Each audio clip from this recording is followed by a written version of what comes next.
Hello, welcome to our show today. I'm Liz Myers, and today we're going to talk about three simple steps to eating healthier. And before we jump in and get started, I just need to put out a disclaimer that I said simple. That doesn't necessarily mean easy.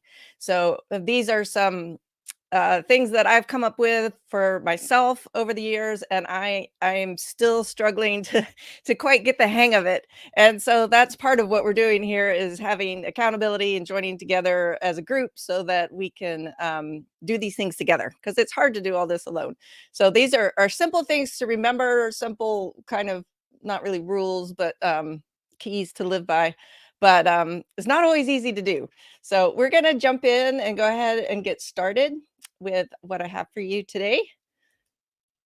Maybe you can identify with some of these struggles that I've had. You're wanting to make healthier choices with food, but maybe you're not really sure where to start, or you get confused over all the different opinions that are out there. Some people say only eat meat, and some people say only eat plants, and some people say avoid this or avoid that, and it's all conflicting. And you're like, who's right? I don't know. Maybe you're not knowing which expert or which friend to follow. I have friends that swear by one set of rules and others that say no, no, that's all wrong, you got to go with this set of rules. And I don't know who's right. At the end of the day, I think everybody needs to do what's right for their own body, but how do I figure out what's right for me? And then I also have frustration over, well, I don't want to give up foods that I like. I've tried to be plant-based, but I'm a carnivore and I like meat. So um, maybe you can identify with some of those struggles. And that's those struggles that I've had is where this information has come out of in working through these issues in my own life. So I'm sharing them in hopes that that will help you too. The content that I'm teaching on today is going to be a part of a course that I have coming up soon that's going to be online with videos and worksheets and coaching and things like that. So if that's something that you might be interested in, you can go to elizabethmyers.me/boot camp, all one word. It's the Resilience Boot Camp is the name of the course that I'm going to be developing. And so you can get on the wait list now if you're like, yeah, maybe interested in this, I want to learn more. And then that way I can contact you or email you when it comes out. And all of this information is based on my book, Undaunted in Darkness, Finding Your Path from Broken to Bold.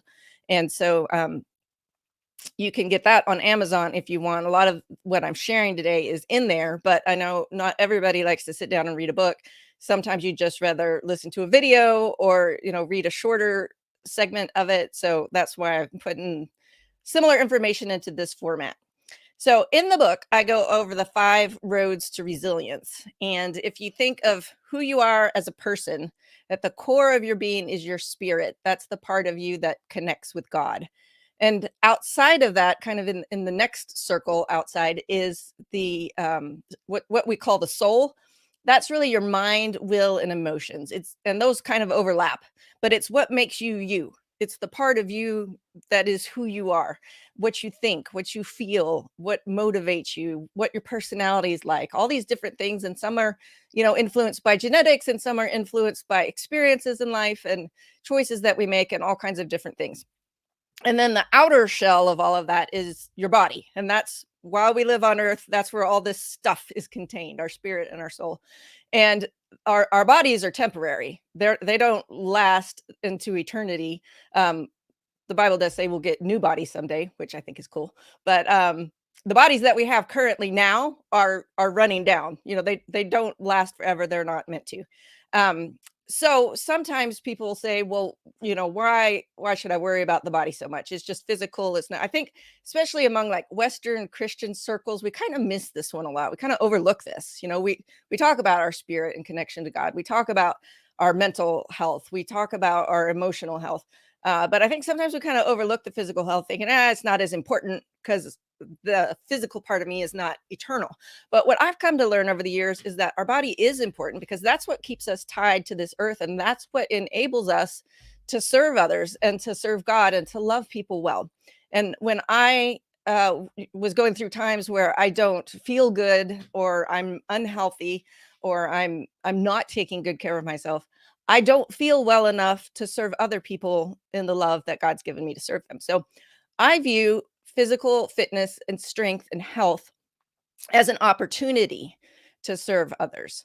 I know there's a lot of reasons out there why people want to eat healthy or work out or get fit, and I've heard a lot of these as I've tried different things in my life, and sometimes it comes down to appearances, which really is kind of superficial. That's not really who we are. Um, or looking this way for an event, or at the beach or whatever. And that's just never been a big enough motivator for me. What motivates me is I want to feel strong and healthy and energetic so that I can do all the things that God's called me to do, and so that I can serve my family and enjoy being with them and doing things with them because I feel good. So that's kind of the mindset of where I approach health and fitness. And so I kind of covered some of this already, but why is building a strong body important? Like, why should we care? And really, I kind of boiled it down to three things. Number one is just to honor God and the gifts that He's given you in His body. Our lives on this earth are a precious gift, and part of the way that we honor that is by taking care of what He's given us and using it well. Another one is to support our loved ones, to be present for them. Like I mentioned, we want to take good care of ourselves so that we're around for them, and so that we can participate in life with them, so that we're not feeling bad or sluggish, or we don't have the energy, or we can't do the things with them. When I first started working on health and fitness many years ago, um, I was kind of at a place where I was getting stronger physically, and working out, taking care of myself. And we went skiing. This was when we lived in Idaho, and so I went skiing with my family, and that day I was able to go down my first, like, double black diamond with my sons and my husband, and that was so much fun. And I'm like, I would have missed out on that if I had not been building strength in my body. I wouldn't have had that opportunity to do that with them that day. I would have been like, "Well, I've gotta go this other way because I can't keep up with you guys." So, and I'm not at that point now. Like, if today I would not be able to keep up with them either. But it was just a really neat opportunity for me in that moment to be able to spend that day with them. So that's kind of a thing that I keep in the back of my head as motivation. And then finally, it's a way that we can love ourselves and that we can honor our own self worth, to say, I'm worth it to take time to care for myself. I love to say that self care is not selfish, it's necessary. Like I said, if we're going to serve other people in love, and if we're going to value ourselves and the person that God has made us to be, then we need to take care of the body that He's given to us and honor that. It is God's holy temple where He lives, right? We wouldn't go and deface a church, or vandalize it, but yet we kind of treat our bodies that way sometimes. And I think we should um elevate and honor ourselves better, not in a proud or a selfish way, but just in a way to say, I'm a creation of God, and I'm worth taking care of. So in the book, I have a whole chapter on the body, and there's five main sections that's broken down into, which is motivation to take care of ourselves. We kind of hit on that already. Fuel, which is what we're going to talk about today, the food. Sweat, which you don't really have to sweat, but it's just moving your body and getting out there and doing some physical things. Recover, rest, and downtime is super important. It's every bit as important as working and moving. And then to live, just to enjoy your life, to be able to do those things with the people that you love and care about, like I mentioned. So today's little part of that, we're just like, there's that whole, all that stuff in the chapter, and we could say a lot about all of that. But today we're just going to focus on the fuel your body part, which is to nourish deliberately, to hydrate frequently, and to cleanse regularly. And the only one we're going to really talk about today is to nourish deliberately, because all those others would take more time. So I have three, like I said, three simple keys. So number one is food is fuel. So I want you to consider food as it was intended and not as what it has become.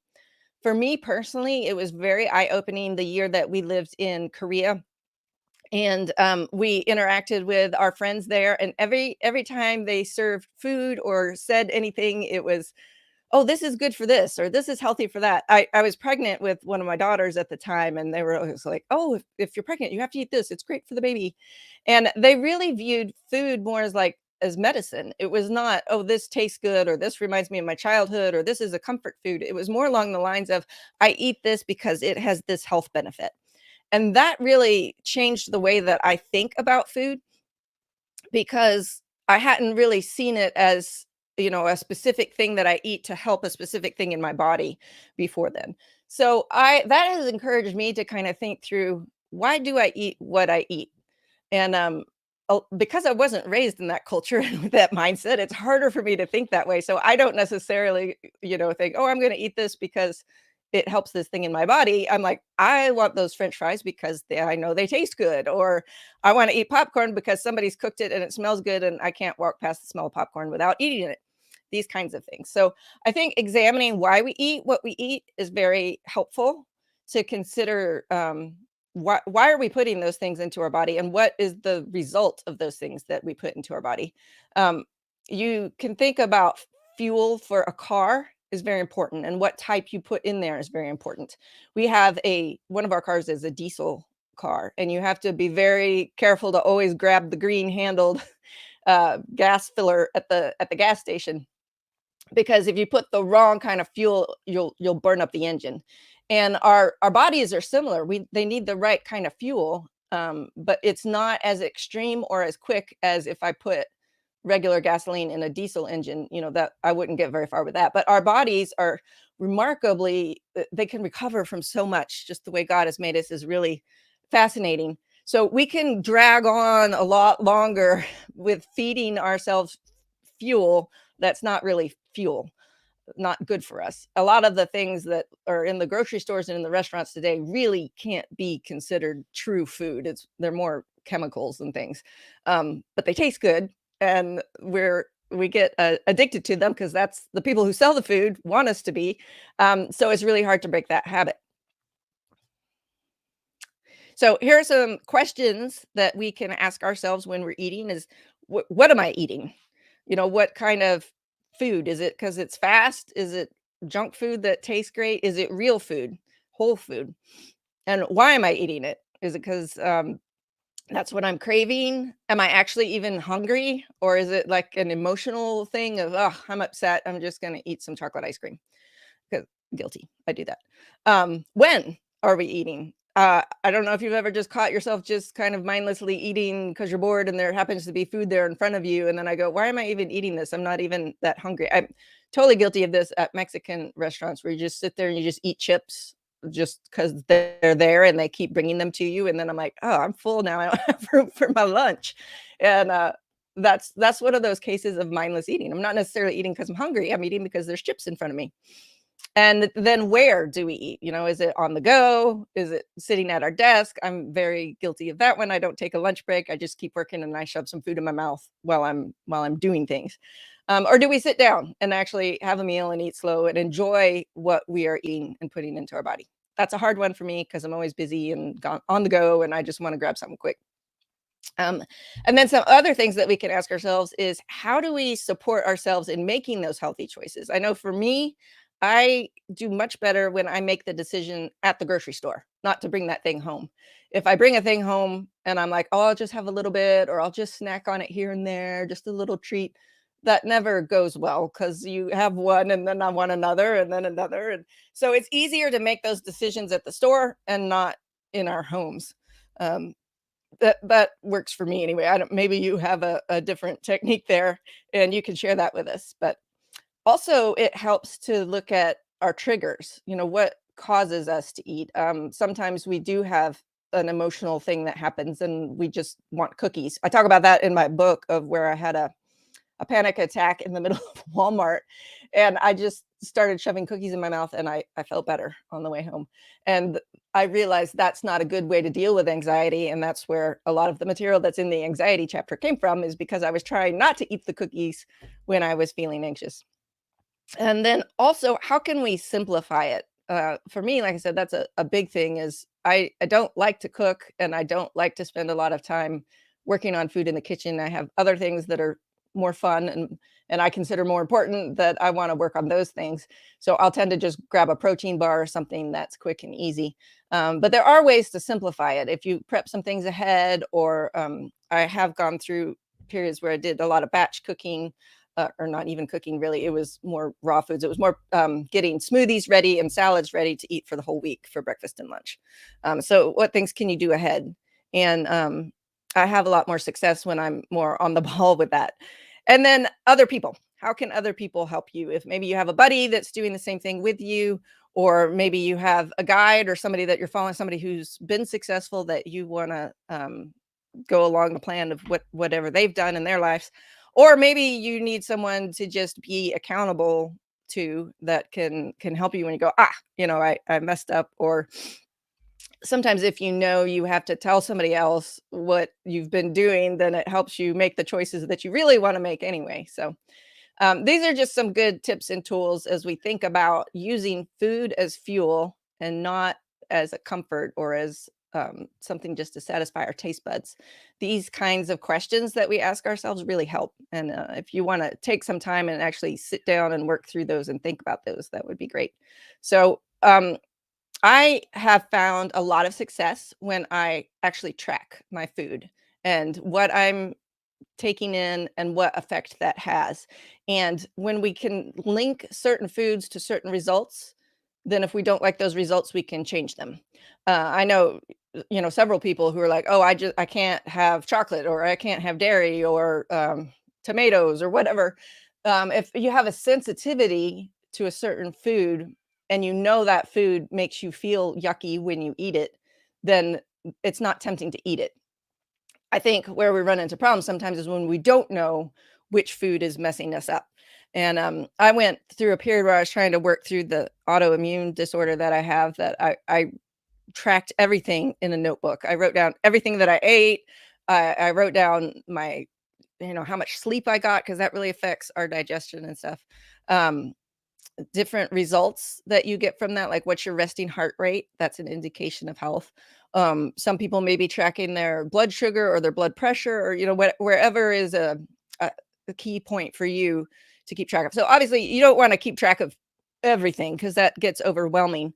But I have noticed that just writing things down is a good accountability thing. I caught myself when I was taking a log of everything that I was eating, that sometimes just knowing that I was going to have to write it down next would keep me from eating it, either because I was too lazy. I'm like, I don't want to write something down. I'm not really that hungry. So I just wouldn't grab a snack. Or I'd be like, I don't want to write down that I ate 6 cookies, that even though I wasn't showing the notebook to anybody, just I didn't want to write it down. So that would hold me back. So even just being accountable to ourselves or to our notebook, a private notebook that nobody sees, or an app. There's apps that do this for you. Sometimes even just that is helpful, just to think about it, just to be deliberate about what food and drink I'm putting in my mouth and why, and what's the result. And if I don't like that result, then I can change what I'm putting in. All right. So that was point one, is food is fuel. My point two is calories are currency. And so what I mean by that, it was very helpful to me when I realized that the same problem, so to speak, that I have with money is what I have with calories. You can't spend more than you earn, and you can't eat more than you burn. That's how I like to think of that. It's both of them have kind of a budget. Like I can't write more checks than what I have in my bank account, and we can't eat more, consume more food than we are active enough to burn off, to use up, because the food is fuel for our bodies to do what we do. And if we aren't doing enough stuff to burn off all the things that we're eating, then it just gets stored as extra. Your body's like, hey, I'm going to hang on to this for someday when there's a famine. And that's how we wind up with extra fluffiness around. But not all calories are created equal. And this is very important. This was a big thing for me to learn. You may have heard of this equation of, however many calories you consume minus the number of calories you burn is your plus or minus your weight gain, like how much fat there is on your body. And that sounds very simple. And so we try to balance that equation by either cutting down drastically the calories that we consume, or upping the amount of calories we burn. And I have found both of those to be ineffective. What winds up happening, and that's a whole other topic, but it kind of messes up your hormones and other things, like your body's center of where it wants to be stabilized. And I've gone off track on both of those ends. And actually, it's the type of calorie is more important than the number of calories. So let's talk about some of the things that matter more than calories. Volume is a big one. how much space does that take up? So you think of 100 calories of, say, spinach, is going to be this huge salad, but 100 calories of a chocolate bar, is going to be a little tiny nibble. Which one's going to fill you up more? So just the volume of what you consume matters. And that is related also to water content. So the more water the food has in it, the more space it's going to take up and the healthier it is for your body. You need lots of water too anyway, so it helps you in two ways. Also, even temperature can be a factor. Sometimes you eat a really warm soup, and even though it's a lot of liquid, it really fills you up because it's warm. Then there's also nutrients like minerals and vitamins. So you take the same number of calories of a Twinkie and an apple, which one is going to give you more vitamins and minerals? Obviously, the apple. And those are things that our body needs. The reason why we tend to overeat on lousy food is because it doesn't satisfy what our body needs. We put that in our mouth and we swallow it and we digest it, and our body goes, "Yep, I'm still missing the vitamins and the nutrition that I need to do my job." And so we want to grab more or we want to grab another. When we eat the food that actually satisfies what our body needs to do its job well, then we get full faster and we stay full and we don't have those cravings as much. Now, again, I know that's really easy to say. It's hard to do, and I struggle with it too, and I'm not perfect, but that's where grace comes in. Another factor that I recently learned about that was very helpful to me is macros. So there's, micronutrients are like the vitamins and the minerals and stuff. You just need a little tiny bit.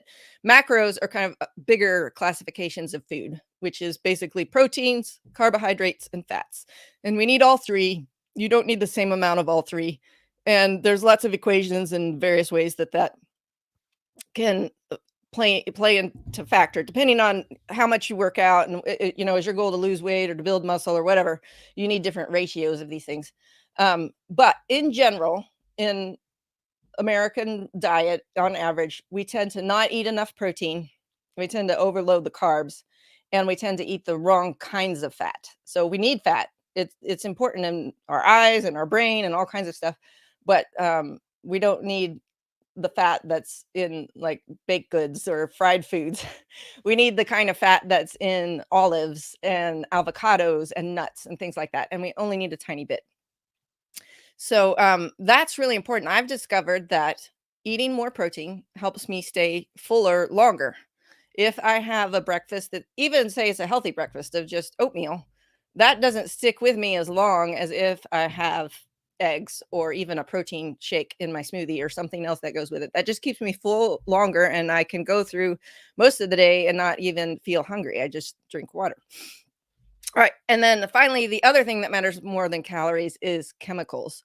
And there's so many things out there where they're like, "Oh, this has no sugar or less sugar." Well, you know what it has in it to compensate for that sugar is something that's even worse.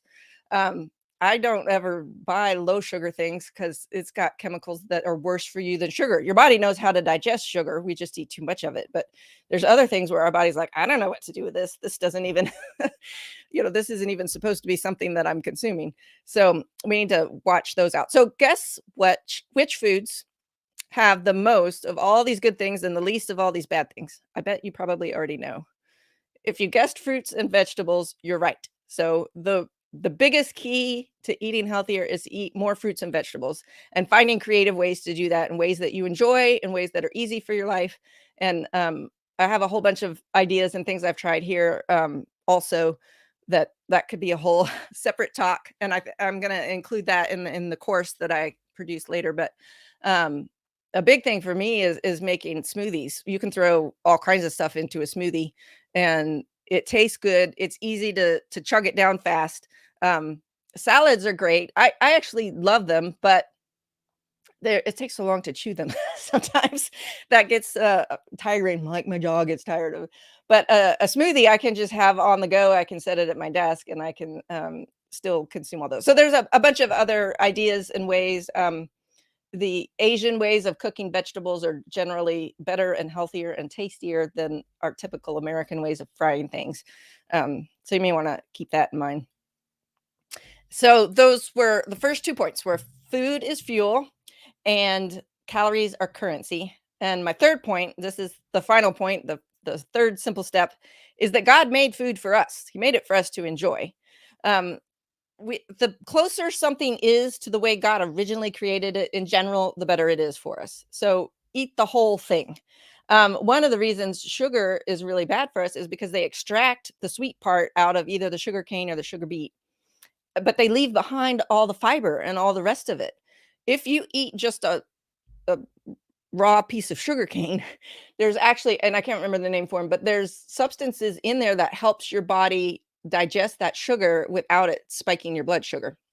It's like God created that plant in such a way that if you eat the whole thing, they balance each other out. But what we do is we extract part of it, the worst part of it, and leave the good stuff. And so then we're just left with this white sugar that's been treated with all these chemicals. And then we eat too much of it, and then it's bad that way. We've taken something that God created that was good, and we've destroyed it and mutated it. Um, with, like, say, olive oil, it's better just to eat the whole olive. It's better to eat the whole avocado. Anything that you can eat in its whole form is better. An orange is better than orange juice because it has the fiber in it. So there's all kinds of things where the closer you eat it to the way it was intended to be eaten, the better. Now, I do know some people who are like very into a raw foods diet. I'm not that much, but the more that we can kind of lean towards that way, or not over process it or not overcook it, the more we can lean there, the better. Also, another big thing that is important is to read the labels, and not the front of the label where it says, this is healthy, or it has a green sticker on it that implies something, or it says reduced fat or low sugar or all natural. Ignore all of that stuff. Flip it over and read the back. And if it's a huge list of chemicals that you don't recognize, then it's probably not good for you. If it's a short list of things that, oh, this actually sounds like food, then that's probably something that is good for you. So if you can find the foods in the grocery store that have the least number of ingredients, that's generally going to be better for you. And I already mentioned, the problems with low sugar and low fat and things like that. They often have worse things for you in there. And things will say like all natural or whatever. Well, people's definition of natural, people's definition of organic, of cage free, free range eggs, all these things, some of them are very strange definitions. If you get into what that actually means, is the bird's not actually not in a cage. The bird can just see grass, or something like that. So just be informed and read those things carefully and try to avoid as many chemicals as possible and stick to the foods. One of the best food advice tips that I ever heard was buy food that spoils and then eat it before it does. And that just sounds so simple. And it's like, well, of course. Now, in our busy lives, and we don't usually, most of us don't grow our own food or go to the grocery store every day. It's hard to necessarily do that. A lot of times I will buy healthy food and then I forget about it and it rots in the fridge and then it just goes to the compost bin. Or various things like this. Or like I say, I'm in a hurry and I just grab something that's shelf stable instead of something that's fresh. But the more we can do that, the better off we are. And then also, I mean, there is the option of grow your own. I'm working on that. I have kind of a black thumb. My approach to gardening is very Darwinian. It's very much survival of the fittest, and the plants really have to have a strong will to live to survive me. But I'm working on it, and I actually have plans to start some seeds here soon and start growing a garden. So I'll keep you in the loop on that. I'll let you know how that goes. But so far in my life, I have had more failures than successes with gardening. But for now, I will stick to buying things in the grocery store.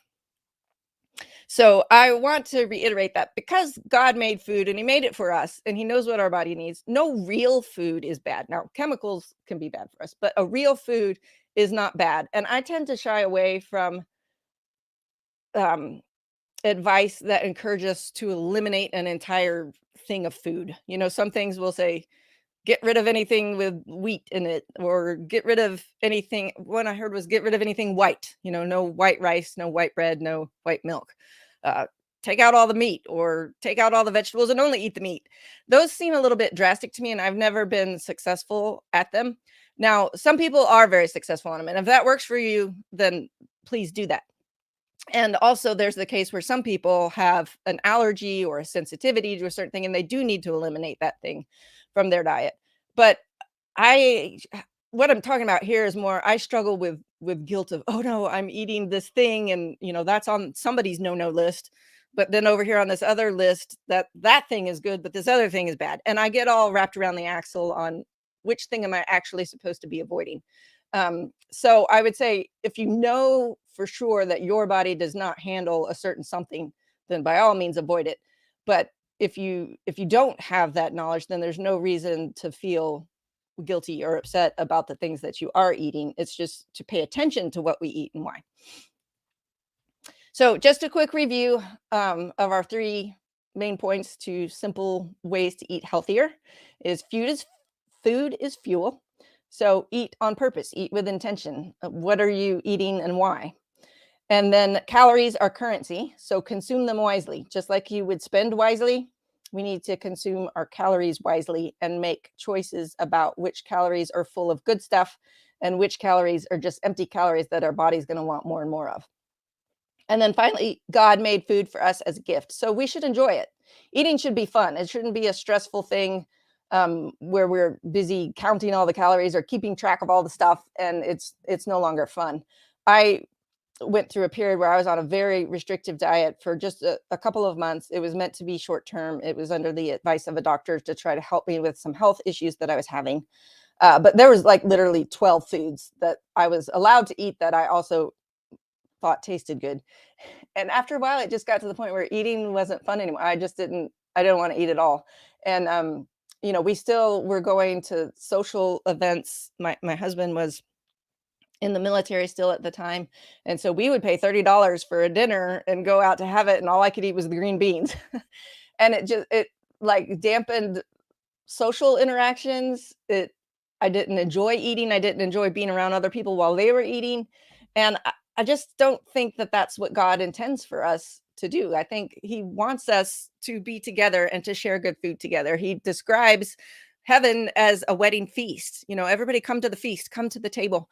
So I feel like that's more in line with what God wants us to do. So we should enjoy the food that we eat, but be smart about what we're enjoying. I hope that makes sense. All right. I know I said I only had 3 tips, but I've got a quick bonus one, which, like I said, could be its own separate talk. But my son, who's in the Marine Corps, has a water bottle that says hydrate or die. And I like it's kind of blunt, but I mean, it's true. Water is so, so critical to everything that happens in our body. Every cell in our body depends on a lot of water. And by and large, most of us are probably more dehydrated than we realize. By the time you feel thirsty, you're already dehydrated. And just if the only thing that you change in your life is drinking more water, it will have positive effects on everything. It helps your body do everything it's supposed to do so much better. It's like having a machine, where things are well oiled and working together versus something where it doesn't have the oil and the gears are grinding and stuff like that. Also, I read somewhere one time that our bodies can't tell the difference between the cues for thirst and hunger, and we just tend to assume we're hungry. And so I read the advice of, if you're feeling hungry and you want a snack in mid after, if it's not a meal time but you're feeling hungry, to have a big glass of water first, and then that may satisfy your craving.